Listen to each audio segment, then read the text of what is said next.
Hello guys, welcome back again. आज हम पढ़ेंगे वर्मी कंपोस्ट यानी फिर केंचुए की खाद कैसे बनाई जाती है, कौन कौन से केंचुओं का इसमें यूज किया जाता है। साथ में ही देखेंगे इसमें कौन से ऐसे पोषक तत्व होते हैं, इसके उपयोग क्या है, कैसे ये मिट्टी को उत्पादक बनाता है, और इन सभी प्रक्रियाओं को हम देखेंगे। तो वर्मी टेक्नोलॉजी के अंतर्गत यानी वर्मी कंपोस्ट जिसे कहते हैं, केंचुए की मदद से बनाया गया खाद जिसे हम कहते हैं, उसके अंतर्गत तीन तकनीकें जिनके बारे में हम अध्ययन करते हैं वो होती है। सबसे पहली आपकी वर्मी कल्चर।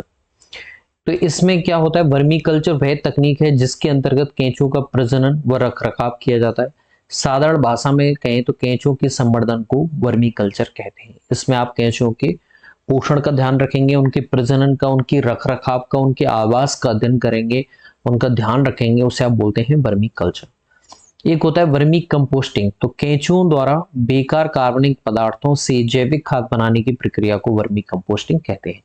दूसरे शब्दों में कहें तो वर्मी कंपोस्टिंग वह विधि है जिसमें कूड़ा कचरा व गोबर को केंचुओं व सूक्ष्म जीवों की सहायता से उपजाऊ खाद या वर्मी कास्ट में बदला जाता है, जिसको वर्मी कंपोस्ट कहते हैं। तो अगर आपसे पूछा जाए वर्मी कंपोस्ट क्या होता है, तो केंचुओं के द्वारा कार्बनिक पदार्थों को तोड़कर या फिर उनका जैविक अपघटन करके जो जैविक खाद बनाया जाता है उसे आप वर्मी कंपोस्ट कहते हैं। ठीक है। अगला आ जाता है वर्मी कंजर्वेशन। तो यह वह प्रक्रिया है जिसमें केंचुओं को वर्मी कंपोस्ट से अलग किया जाता है, यानी उन्होंने जो खाद बना दिया है वहां से उसे अलग कर लेंगे। केंचुओं के अपशिष्ट मल और उनके कोकून सभी प्रकार के लाभकारी जो सूक्ष्म जीवाणु होते हैं, मुख्य एवं सूक्ष्म पोषक तत्व और विघटित जैविक पदार्थों का मिश्रण वर्मी कंपोस्ट कहलाता है। तो ये सभी मिश्रण वर्मी कंपोस्ट है। बाकी वह प्रक्रिया जिसमें केंचुओं को वर्मी कंपोस्ट से अलग करते हैं उसे आप बोलते हैं वर्मी कंजर्वेशन। ठीक है। फिर आ जाता है वर्मी कास्ट। तो केंचुओं के द्वारा जो आपकी उत्सर्जी पदार्थ छोड़ा जाता है वो गुलिकाओं के रूप में होता है, इस तरह से कास्ट के रूप में होता है, जैसे गुलिकाएं सी होती, गोलाकार अपशिष्ट पदार्थ होता है। तो केंचुए कार्बनिक पदार्थ को खाते हैं और ये कार्बनिक पदार्थ केंचुए के पाचन तंत्र से होता हुआ जटिल जैव रासायनिक प्रक्रियाओं से गुजरता है और मिट्टी की महक वाली सूक्ष्म गुलिकाओं के रूप में बाहर निकल कर आता है। ठीक है। सूक्ष्म गुलिकाएं होती हैं मिट्टी की, उसके रूप में बाहर निकल कर आता है। कोकून के साथ निकला यह पदार्थ और गैर पचा हुआ पदार्थ वर्मी कास्ट कहलाता है। तो कोकून अपनी जो अपशिष्ट पदार्थों को बाहर निकालता है वो कैसा होता है, गुलिकाओं के रूप में होता है, उसे आप बोलते हैं वर्मी कास्ट।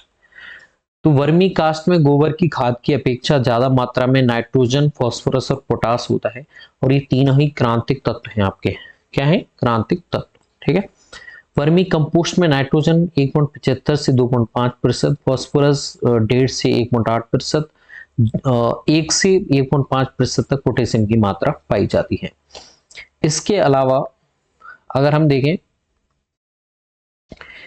इस कंपोस्ट में एक्टिनोमाइसिटीज की जो बैक्टीरिया होते हैं उनकी मात्रा गोबर की खाद की तुलना में 8 गुना ज्यादा पाई जाती है। तो आप देख सकते हैं इसमें ज्यादा पोषक तत्व मिल रहे हैं, और यहाँ पे जितने भी पदार्थ मिल रहे हैं, यहाँ पे जीवाणु मिल रहे हैं, वो गोबर की खाद से 7 से 8 गुना ज्यादा मिल रहे हैं। इसके एंटीबायोटिक गुणों से फसलें कीट व व्याधियों के प्रति प्रतिरोधी हो जाती हैं। इसके अतिरिक्त वर्मी कंपोस्ट में सूक्ष्म पोषक तत्व संतुलित मात्रा में और कई एंजाइम विटामिन भी पाए जाते हैं। उपरोक्त जो जानकारी दी हुई है इसके आधार पे आप पता कर सकते हैं कि गोबर की खाद की तुलना में आपने जो वर्मी कंपोस्ट बनाया है वो 7 से 8 गुना बेटर होता है, पोषक तत्वों को मद्देनजर रखते हुए। अब केंचुए के प्रकार अगर हम देखें तो प्रकृति में लगभग 2500 से 3000 केंचुए की प्रजातियां पाई जाती हैं। इनमें से 350 प्रजातियां इंडिया में पाई जाती हैं, जिनमें से हम ज्यादातर यूज करते हैं 240 के समथिंग यहां दी हुई है, इनको यूज किया जाता है। ठीक है।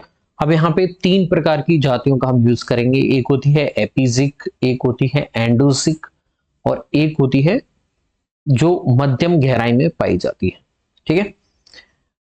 एपिजिक की अगर हम चर्चा करें तो ये भूमि में 1 मीटर तक की गहराई तक ही पाए जाते हैं, कृषि अपशिष्टों को अधिक खाते हैं और वर्मी कंपोस्ट बनाने में इन्हीं केंचुओं का प्रयोग किया जाता है। इनकी कुछ प्रजातियां हैं जैसे पेरेनिप्स, आर्बोसिकोली, फेरेटिमा, एलोंगेटा, आइसिनिया फोइटिडा।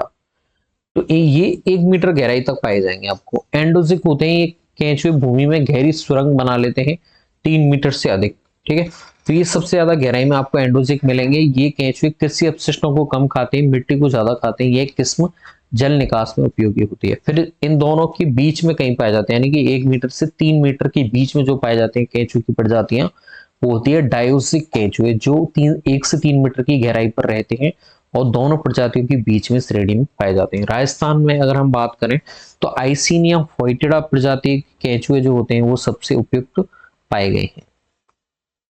इनकी लंबाई 304 इंच और वजन आधा से 1 ग्राम होता है। ये लाल रंग के होते हैं, जो 90% कार्बनिक पदार्थ और 10% मिट्टी खाते हैं। ठीक है, तो ये मिट्टी कम खा रहे हैं, कार्बनिक पदार्थ को ज्यादा खा रहे हैं। तापमान, नमी और खाद्य पदार्थों की उपयुक्त परिस्थितियों में केंचुए 4 सप्ताह में वयस्क होकर प्रजनन करने योग्य हो जाते हैं। और एक केंचुआ जो होता है 1 सप्ताह में 2 से 3 कोकून देता है और एक कोकून में 3 से 4 अंडे होते हैं। इस तरह एक जनरल सील जो केंचुआ होता है वो 6 माह में आपके 2.5 से केंचुए पैदा कर सकता है। ठीक है, तो प्रजनन क्षमता आप देख सकते हैं, 1 सप्ताह में 2 से 3 कोकून देता है और एक कोकून में 3 से 4 अंडे निकल आते हैं। तो इस तरह से अगर आप औसतन लेके चलें तो एक केंचुआ 6 माह में 250 के समथिंग आपके केंचुए पैदा कर सकता है। और उनके फिर जीवन क्षमता पे भी डिपेंड करता है। एनवायरमेंट अगर अच्छा है, नमी और वहां पे पोषक तत्वों की मात्रा अच्छी है, तो वो ज्यादा वहां पे सरवाइव कर जाएंगे।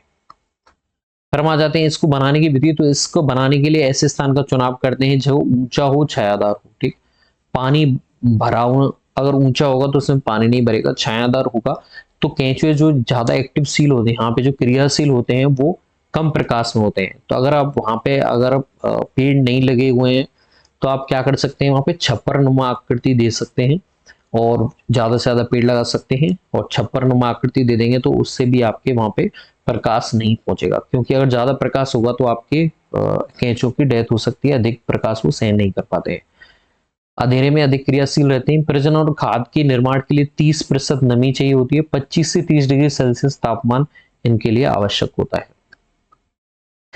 फिर इनके बनाने के लिए बेड की जो क्यारियां होती हैं उसकी लंबाई देखें तो 40 से 50 फीट होती है, चौड़ाई 3 से 4 फीट होती है। आवश्यकता अनुसार इसे कम या ज्यादा कर सकते हैं, वो आपके ऊपर डिपेंड करता है। अगर मात्रा में ज्यादा बना रहे हो तो इसकी क्यारियां आप लंबी या चौड़ाई ज्यादा रख सकते हैं। इसकी चौड़ाई सुविधा के लिए चौड़ाई 4 फीट तक ही रखते हैं। आवश्यकता अनुसार एक छप्पर के नीचे एक से अधिक क्यारियां बना सकते हैं। क्यारी में मामूली सड़ा हुआ भूसा, तिनके, कड़बी, कड़ब जो होती है, जूट आदि को सतह पर 3 इंच की मोटाई में तह लगाकर बिछौना बना दिया जाता है। यानी कि पहली जो परत होती है वो बिछावन परत होती है। बिछावन को पानी से नम कर दिया जाता है ताकि पानी बराबर रहे। इस बिछावन में 2 इंच मोटाई की एक परत कंपोस्ट या गोबर की बिछाई जाती है। पुनः इस परत को पानी से नम कर देते हैं। तो एक परत हो गई आपके 3 इंच का, जिसमें आपके बिछावन परत हो गया, सूखा चारा हो गया, या फिर आपके भूसा हो गया, जूट हो गया। उसके बाद उसे पानी से नम कर देंगे। फिर आपकी 2 इंच की परत आएगी गोबर की खाद की। ठीक है, उसके बाद में यहाँ पे बर्मी कास्टिंग आ जाएगी, जिसमें केंचुए और कोकून होते हैं, डाल दी जाती है। इस परत पर गोबर और मामूली सड़ा हुआ कृषि अपशिष्ट पदार्थ मिलाकर बिछा दिया जाता है। इस तरह परतों की कुल ऊंचाई लगभग 1.5 फीट तक हो जाती है। इसको टाट या घास फूस से ढक दिया जाता है। इस ढेर पर समय समय पर पानी का छिड़काव करना चाहिए, जिससे नमी की मात्रा उनके लिए पर्याप्त बनी रहे।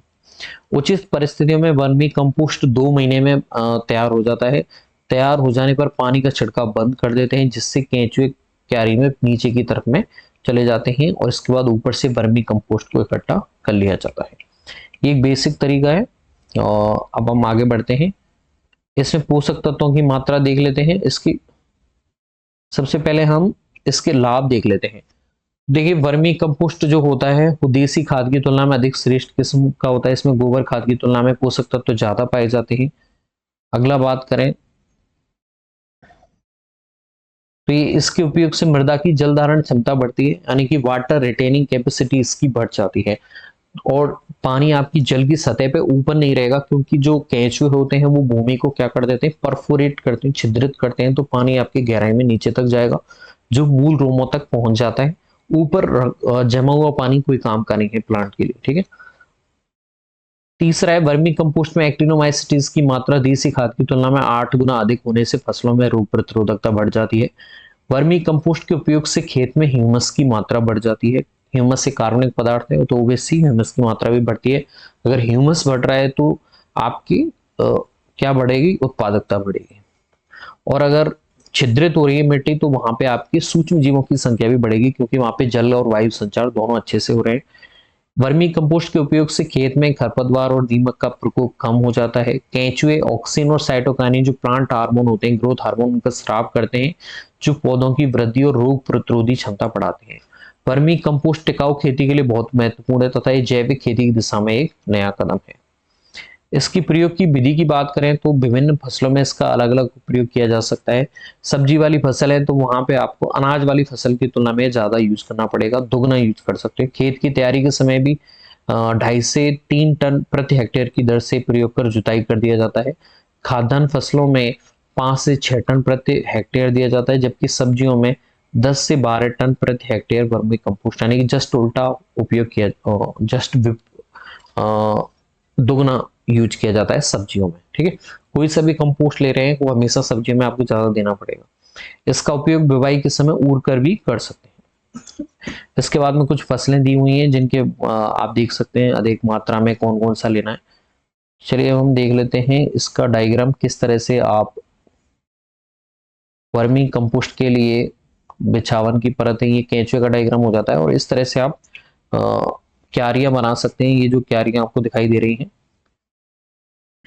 ये आपकी क्यारियां हैं, और नीचे जो देख रहे हो, ऊपर जो देख रहे हो आप, छप्परनुमा आकृति है, जिससे आपके प्रकाश इन पे नहीं पड़ेगा डायरेक्ट, और इससे जिससे आपकी केंचुए क्रियाशील रहेंगे।